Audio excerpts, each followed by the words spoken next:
Hello, welcome back to Reading to Write. We are here to do an update on all of my reading and writing for the month of February. Right now, this is really all I've had the energy to do for right now. February was a little bit of a hard mental health month for me. I've really been feeling the existential dread, and I'll just leave it at that because we are not here to discuss politics or anything like that. We're here to talk about reading and writing and to take a little bit of a break from the world. So that's what I'm doing. So for the month of February, I wrote 19 days over the course of the whole month for a total of 7,594 words, which is not what I wanted to hit. My goal was to hit 10,000, but because of the existential dread and some other things that I was dealing with, I didn't quite get there. Plus there were 2 to 3 less days in the month. So I'm okay with that because I still made some major progress in my book. I finished the chunk of time that I went back to add in between where I was in the story and where I realized that I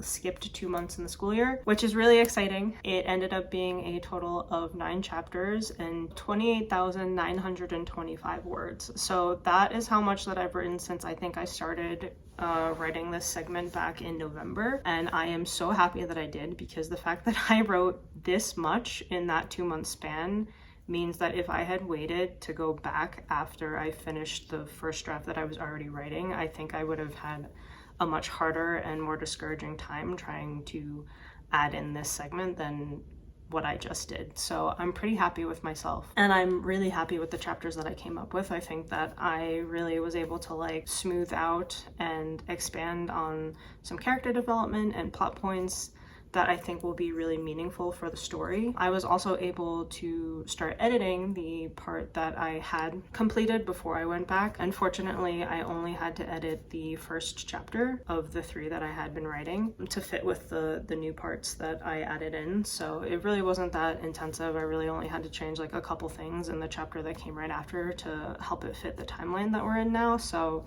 that was also really cool. And now I'm back into the part that I had left off at, and I am continuing on towards the end of the story. So it's going really well, and already for this month I've written 870 words, so we're off to a great start. So right now I'm at a total of 79,608 words for the manuscript, which means that I think I'm actually going to end up having to split this book into 2 because I'm still only in the first half of the school year, and there are a lot of like different plot lines that are going on right now that I think some would be good to wrap up in a first book and some would be good to roll over into a second part 2. That was a surprising development. I really did not expect, like I expected this to be a standalone book, but now it's looking like it's going to be a duology.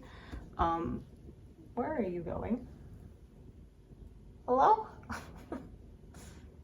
Yeah, she's trying to find the way to Narnia. Yeah, with that said, I think I might be coming up towards the end of the book pretty soon. I don't know exactly where that's going to be. I might try to leave it off at the midterms kind of finals area for this first half of the school year, but hi. You want to say hello? You haven't been seen on camera in a while. Yeah, I'm not too sure what exactly would be the right chapter to leave off on for this first book, but I'm just going to keep writing, and then hopefully the story will tell me where that will be, as it kind of has for the rest of this. I really am like stunned with how well I've been doing with this, since it was not a book that I like planned out with a full outline. I've been planning out like ideas for chapters as I get them, but it's all been through the process of like writing and being like, oh, I've started to do like this for a plot. Hey, absolutely not. You're not climbing. You're not allowed on the bookshelf. That's for books. What was I saying? Right, yeah, the chapter ideas have just been coming up as I've been writing things and wanted to expand on like certain character dynamics or kind of themes that have come up through the story. So this has been a very interesting writing experience for me. It's not my usual, but I'm having a lot of fun with it. And then on a reading standpoint, I'm still like struggling to finish a book right now. Last month I had been reading The Thursday Murder Club, which I did enjoy. I kind of stopped halfway through because we met about it with my book club, which was a really fun discussion. This book is about a whole bunch of like elderly people who are trying to investigate a bunch of murders that happen in their little community. What are you doing? You never do this. I don't understand why you're doing this right now. You're just being a menace, huh? You're just being a menace. Anyway, the book itself is like very quirky and kind of like goes off on these tangents. So I think the tone of it feels very fitting with the characters that you're following. I did enjoy it. I think I might try to finish reading it at some point, but right now my priority in reading is A Master of Jinn, which is our current book club book. And so far I'm absolutely loving this one. I'm 80 pages in and I love the world. So I actually read a short story for this book a couple of years ago now, called A Dead Djinn in Cairo, and I absolutely loved it. It is my favorite short story of all time. I will put it up on the screen here.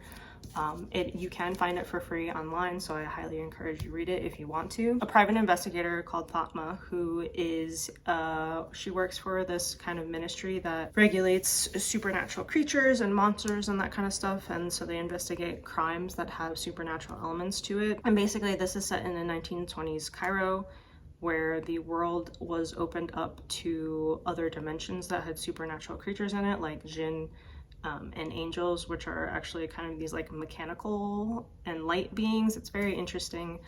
So they're all in the world now, and they kind of like all coexist, and this ministry that Fatma works for helps to regulate that. So the short story is like an introduction to her character and another one called Siti, who is also in this book. And so far in this book, a like cult for Al-Jahiz, who is the person responsible for opening up the dimensions. They were like worshiping him, and then he like came and kind of murdered all of them. So Fatma is currently investigating the murder of this cult, because it's very weird, like all of their flesh burned off, but the rest of their clothes and everything like that were left intact. So it's pretty interesting so far. This is a like steampunk noir-ish type of genre, so I'm really enjoying it. We're meeting about this next week, so hopefully I can actually like make a reading blog update at some point soon, since I haven't done that, I feel like, in forever. And then I'm still trying to read To Shape a Dragon's Breath, because this is the book for another book club that I'm in remotely that I started reading a really long time ago, and I did really enjoy. I just like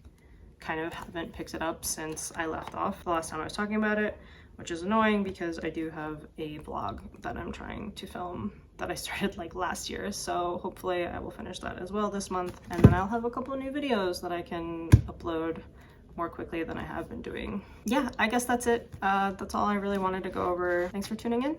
See you next time.